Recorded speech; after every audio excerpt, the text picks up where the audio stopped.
Hello everyone, welcome to Mindspan Education. So, in this video, we are going to look at one more important problem from probability, right?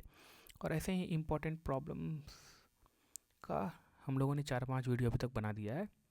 इन सारे videos को मैं एक playlist में add कर दूंगा. उस playlist का नाम रहेगा गेट DA 2026 एक्सपेक्टेड क्वेश्चन. तो जितने भी अगर आप इस चैनल को फॉलो कर रहे हो तो आपने ऑब्जर्व किया होगा कि बहुत सारे हम लोगों इंपॉर्टेंट क्वेश्चंस को सॉल्व कर रहे हैं, राइट. एंड वो आप एक काइंड ऑफ ये भी बोल सकते हो एक्सपेक्टेड क्वेश्चन है जो कि किसी न किसी फॉर्म में आपको एग्ज़ाम में देखने को मिल सकते हैं. तो जितने भी वीडियोस मैंने क्रिएट किया अभी तक सबको एक प्लेलिस्ट में ऐड कर दूंगा और आगे एग्ज़ाम आने तक जितने भी इस तरह के जो इम्पोर्टेंट क्वेश्चंस मैं लेके के आ रहा हूँ सारे आपको उस प्लेलिस्ट में मिल जाएगा. ठीक है. तो आज का जो क्वेश्चन है वो प्रोबेबिलिटी से है और इस क्वेश्चन में आपको प्रोबेबिलिटी डेंसिटी फंक्शन जो है वो गिवन है. आपको फाइंड क्या करना है, मीडियन फाइंड करना है और मोड फाइंड करना है और उन दोनों का सम ले लेना है और यही आपका आंसर हो जाएगा. क्वेश्चन जो है वो न्यूमेरिक टाइप है. अगर आप इस क्वेश्चन कॉन्सेप्ट को जान रहे हो तो आप इस वीडियो को पॉज करो, अटेम्प्ट करो और देखो कि आपका आंसर सही आ रहा है कि नहीं आ रहा है. और अगर आप इस कॉन्सेप्ट को नहीं जान रहे हो कि कैसे प्रोबेबिलिटी डेंसिटी फंक्शन है, कैसे उसका हम ये मीडियन या मोड जो है फाइंड करते हैं, तो आपको यहाँ से कुछ लर्निंग मिलेगा. और फॉर योर इन्फॉर्मेशन, अगर आप लास्ट ईयर क्वेश्चंस को सॉल्व कर चुके हो तो आप ऑब्जर्व करोगे कि ये सेम टाइप का क्वेश्चन जो है प्रोबेबिलिटी डेंसिटी फंक्शन गिवन है और मीडियन पूछा था लास्ट ईयर के क्वेश्चन में. तो आप वो अटैम्प्ट देख सकते हो. लास्ट ईयर का PYQs मैंने प्रोबेबिलिटी के सारे सॉल्व करके रखा हुआ है, आपको प्लेलिस्ट मिल जाएगा. ठीक है. अब मीडियन पूछा है तो मोड भी पूछ सकता है. तो आपको पता रहना चाहिए कि प्रोबेबिलिटी डेंसिटी फंक्शन कंटिन्यूस के केस में या प्रोबेबिलिटी मास फंक्शन गिवन है तो कैसे मीडियन और मोड हम फाइंड करते हैं. सबसे पहले आप मुझे ये बताओ, आप अपने बेसिक जानकारी से कि मोड क्या होता है. अगर आपके पास कोई डाटा गिवन है तो मोड क्या होता है. मोड जो होता है वो the value that appears most frequently in the data, right. अगर आपके पास डाटा गिवन है तो आप मोड कैसे फाइंड करते हो. What you do, you simply check कि सबसे ज़्यादा बार कौन सा अकर हुआ है, right. That is most frequent and that value is what we say is a mode, right. So the value that appears most frequent in the data what we call is the mode. अब इसी analogy को अगर आप in terms of PDF देखोगे, that means कि probability density function, तो the value x eight which probability density function is highest. ठीक है. Probability density function is highest इसका मतलब क्या हुआ. जैसे कि ये आपका मान लो कोई भी PDF है, इसका हाईएस्ट कहाँ पे अगर हो रहा है. Probability density function is highest at this, right. Probability density function highest इसका मतलब क्या, इसके कोरस्पॉन्डिंग जो भी वैल्यू है दैट इज मोस्ट लाइकली और most likely to occur, frequent, right. So आपको अगर मोड फाइंड करना है तो क्या करना है, सिंपली आपको देखना है कि प्रोबेबिलिटी डेंसिटी फंक्शन जो है वो हाईएस्ट कहाँ पे हो रहा है and that value is most likely to occur, right. And that will be your, और उस प्रोबेबिलिटी डेंसिटी फंक्शन का मोड होगा. ठीक है. क्लियर है. अब मुझे आप ये बताओ अपने बेसिक नॉलेज से कि मीडियन क्या होता है.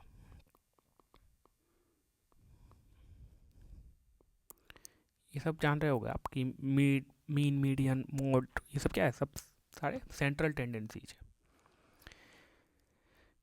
मीडियन क्या होता है, the value that divides the order data into two equal half, 50% of observation on each side. इसी को आप मोड बोलते हो. जैसे कि आपके पास कोई भी ऑर्डर डाटा है, जैसे कि मान लो कि हम ले लिए 1 2 3, ये ऑर्डर डाटा है। इसमें पूछो कि मीडियन कौन है, तो ये बीच वाला जो यही मीडियन है।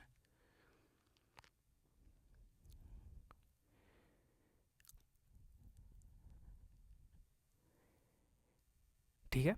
अब इन टर्म्स ऑफ अगर पीडीएफ प्रोबेबिलिटी डेंसिटी फंक्शन है तो आप मीडियन को कैसे डिफाइन करोगे? सो the value, let's suppose the value है वो m है, the value m such that half of total probability lies on left side and half on the right side, right? So mathematically अगर आप इसको देखोगे तो मैं क्या बोल रहा हूँ कि जैसे कि मान लो ये कोई आपका पीडीएफ है, ठीक है, तो ये एक वैल्यू m है जिसमें जिस जिस जिसके अगर हम इधर लेफ्ट हाफ में देखें तो टोटल जो प्रोबेबिलिटी है 0.5 है, और राइट हाफ में देखें तो जो टोटल प्रोबेबिलिटी है वो 0.5 है। That means this m is your median. So the value m such that half of the total probabilities lies to the left hand and half to the right hand. So आप यहाँ से ये भी बोल सकते हो कि अगर आप फ्रॉम -∞ टू m अगर पीडीएफ को इंटीग्रेट करते हो, ये क्या आपका पीडीएफ है, तो ये कितना आना चाहिए 0.5, ठीक। या नहीं तो अगर आप m से इन्फिनिटी इंटीग्रेट करते हो तो that will B also 0.5, right. अब आपको ये पता चल गया बेसिक। अब मीन तो जान रही हो, जैसे आप एक्सपेक्टेड वैल्यू कैलकुलेट करते हो वही उसका मीन हो गया, ठीक है। तो मोड फाइंड करना तो क्या करना है, simply probability density function maximum कहाँ पे हो रहा है वही वैल्यू जो होगा that will be most likely to occur. Median find करना है तो आपको कैसे करना है, आपको ये देखना होगा कि कौन से वैल्यू पे जो है आपका प्रोबेबिलिटी, टोटल प्रोबेबिलिटी जो है बैलेंस हो रहा है, हाफ इधर डिवाइड हो रहा है और हाफ इधर 0.5, ठीक है। चलो अब इस क्वेश्चन को अटेम्प्ट करते हैं। सबसे पहले इसका मोड फाइंड करते हैं, that is small m x।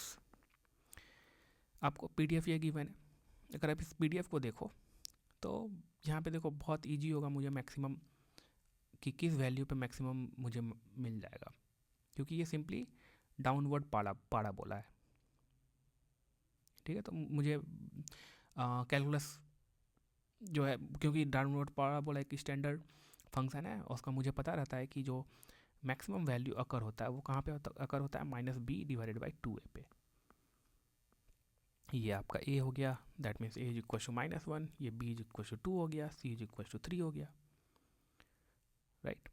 अगर आपको कोई स्टैंडर्ड फंक्शन नहीं रहता जिसका कि आपको शेप नहीं पता रहता है तो आप क्या करोगे, कैलकुलस यूज करोगे, फर्स्ट डेरिवेटिव लोगे, क्रिटिकल पॉइंट फाइंड करोगे, ठीक है, फिर चेक करोगे सेकेंड डेरिवेटिव लेके कि कहाँ मैक्सिमम आ रहा है मिनिमम आ रहा है, इस तरह से करके। तो ये जो फंक्शन है और द प्रोबेबिलिटी डेंसिटी फंक्शन है मैक्सिमम किस वैल्यू पे होगा, तो -b/2। b कितना है आपका 2 है, तो that will B -2, 2 into a कितना है -1, राइट। तो ये हो जाएगा आपका 1। तो आपका मोड जो हो गया वो क्या हो गया, दैट मीन्स mx जो हो गया वो कितना हो गया 1 हो गया, ठीक है। अब मुझे मीन फाइंड करना है, सॉरी मीडियन फाइंड करना है। तो इसके लिए हम क्या करेंगे, देखो सबसे पहले तो आपका पीडीएफ जो है वो -1 से 3 है, दैट मीन्स कि there would be some value m।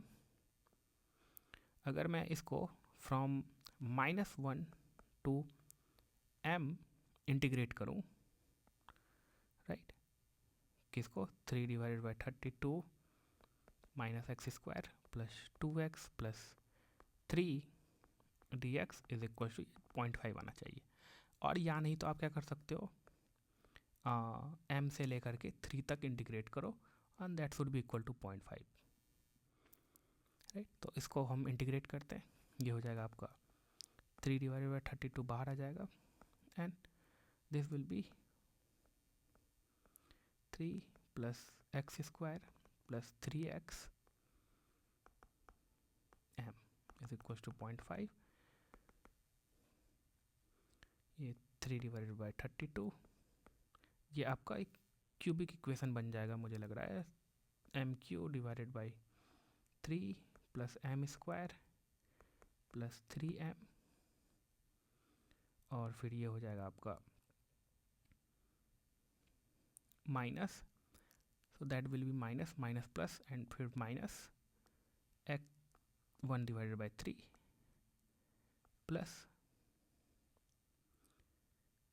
Plus नहीं माइनस हो जाएगा 1 और फिर ये प्लस 3 और इधर आपका ये हाफ भी है 0.5। अब इसको उधर कर देते हैं, यानी कि 32 जो है ये हाफ से मल्टीप्लाई होगा तो 16 हो जाएगा, यानी कि ये हो गया आपका कितना, दिस विल बी ये हो जाएगा 2 और 6 यानी कि ये 5/3 हो जाएगा, ठीक है।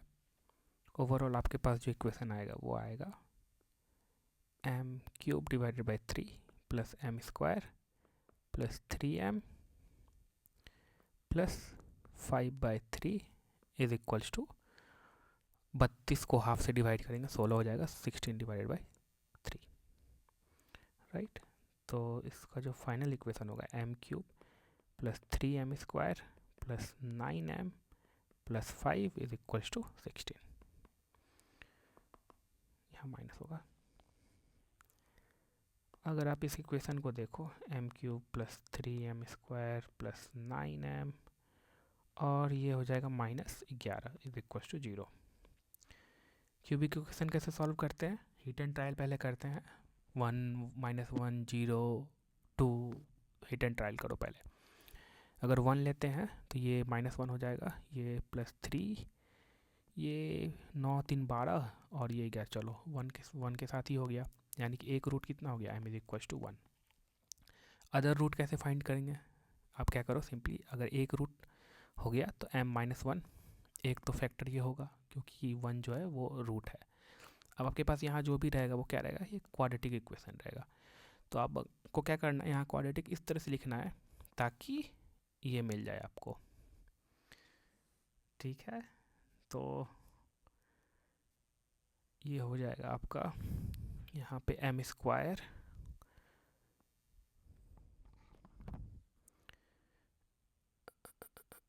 अच्छा एक गलती हम और कर रहे हैं, यहाँ पे जो है सबको हम राइट साइड अगर भेजेंगे, यहाँ पे एक चीज़ मैंने गलती किया, इसको पहले सारे को प्लस कर देते हैं, यानी कि m राइट साइड भेज देते हैं, यानी कि m³ minus 3m square minus 9 plus 11 is equal to 0। इसी इक्वेशन को लिखे माइनस से मल्टीप्लाई कर दिए, यही ना। अगर एक लेंगे तो 1 9 3 12 और 11 1 12, ठीक है। यानी कि m-1 एक फैक्टर हो गया और यहाँ पे जो क्वाड्रेटिक आएगा वो आएगा आपका m स्क्वायर, यानी कि m³ हो गया -2m, देखो ये कितना हो गया 2m स्क्वायर, यहाँ पे आपको कितना है 3m स्क्वायर है ना, तो ये 2m स्क्वायर हो गया और एक ये m स्क्वायर, तो माइनस है दोनों, तो 3m स्क्वायर हो गया 11 हो जाएगा, क्योंकि अगर देखो आप मल्टीप्लाई करोगे तो ये 11m हो गया और इसका 2m प्लस हो गया तो वो 9m हो जाएगा माइनस में, और ये माइनस माइनस प्लस 11m, ठीक है। अब अदर जो दो रूट्स निकालने, आप इसको सॉल्व करो क्वाड्रेटिक इक्वेशन को, तो ये m is equal to -b plus minus root over b square minus 4 AC divided by 2A। तो ये कितना हो जाएगा 2 प्लस माइनस रूट ओवर 11 चौके 44 plus 4 48 divided by 2। 2 plus minus 16 थी 48 4 रूट ओवर 3 डिवाइडेड बाई 2। तो ओवरऑल आपका ये कितना हो जाएगा, ये जो रूट निकल के आएगा वो आपका आएगा 1 प्लस माइनस 2 रूट 3। तो आपके पास m का कितना वैल्यू निकला, एक तो 1, एक 1 प्लस 2 रूट 3 और एक 1 माइनस 2 रूट 3। अब देखो m का वैल्यू क्या हो सकता है। अब देखो कि आपका जो PDF है वो कुछ वैल्यू है that is from -1 to 3 and outside this range और दिस डोमेन ये PDF आपका क्या है, 0 है। प्रोबेबिलिटी डेंसिटी फंक्शन जो है वो 0 है, राइट। सो -1 से 3 के बीच में आपका मीडियन जो होगा -1 से 3 के बीच में होगा। तो ये जो वैल्यू है and this value will be greater than 3, right. हाँ, और ये जो वैल्यू है that would be less than -1। सही बोल रहे हैं, हाँ सही बोल रहे हैं। और ये जो m है ये जो है उस डोमेन के अंदर आ रहा है जो भी आपका है। तो m जो है यानी कि आपका जो मीडियन है mx वो कितना आ गया, 1 आ गया। तो आपको क्या फाइंड करना है, सम मोड प्लस मीडियन। मोड कितना आया था 1, मीडियन कितना आया 1। तो आपका जो करेक्ट आंसर हो जाएगा वो 2 हो जाएगा। ऑलराइट, तो इस तरह से आप फाइंड कर सकते हो अगर आपके पास प्रोबेबिलिटी मास फंक्शन है in case of the discrete या प्रोबेबिलिटी डेंसिटी फंक्शन है। तो यू शुड नो कि मोड क्या होता है और मीडियन को कैसे डिफाइन करते हैं, मोड मीडियन को कैसे डिफाइन करते हैं in case if you know what is the probability density function and what is the probability mass function in case of continuous and discrete respectively. Alright, so ये question था हमारा। तो ऐसे ही अगर आपको क्वेश्चंस को बहुत सारे अच्छे अच्छे क्वेश्चंस को प्रैक्टिस करना है तो I would recommend to enrol into our GATE DA test series, right. आप mindspaneducation.com पे जाओ और वहाँ पे आप एक आपको ऑलरेडी फ्री ट्रायल टेस्ट दिया हुआ है कॉम्बिनेशनल टेस्ट के फॉर्म में, आप उसको पहले अटैम्प्ट करो। Then you will have the idea कि किस टाइप के क्वेश्चंस हम लोगों ने रखा है टेस्ट में, ठीक है। तो this is the very important time और the crucial time to analyze yourself. जाओ अटैम्प्ट करो, जितना ज़्यादा आप पहले मिस्टेक करोगे उतनी गलती आपको पहले पता चलेगी और कम प्रेशर में आप जो है पहले उन गलतियों को सुधारोगे। और जैसे जैसे एग्ज़ाम नज़दीक आएगा आप पे प्रेशर ज़्यादा होगा, गलती ज़्यादा होगा, तो फिर आप सोचोगे कि आपका प्रिपरेशन अच्छा नहीं है। तो बेस्ट यही कि आप एग्ज़ाम से 1 महीना पहले ही गलती करो, उसको सुधारो, right. So this is the best time. तो just go enroll into our test series और जितने भी मिस्टेक्स करने हैं, जितने भी लर्निंग करने हैं, अभी आप इस 1 मंथ के अंदर करो, राइट। जनवरी जैसे घुसेगा फिर आप परेशान हो जाओगे अगर आप मिस्टेक्स कर रहे हो, अगर आप कॉन्सेप्ट भूल रहे हो, right. All right, that is all in this video. आगे हम लोग फिर से एक क्वेश्चन को लेकर के आएंगे and let me know in the comment section कि कौन से सब्जेक्ट का क्वेश्चन लेके आया जाए। That is all, thank you so much.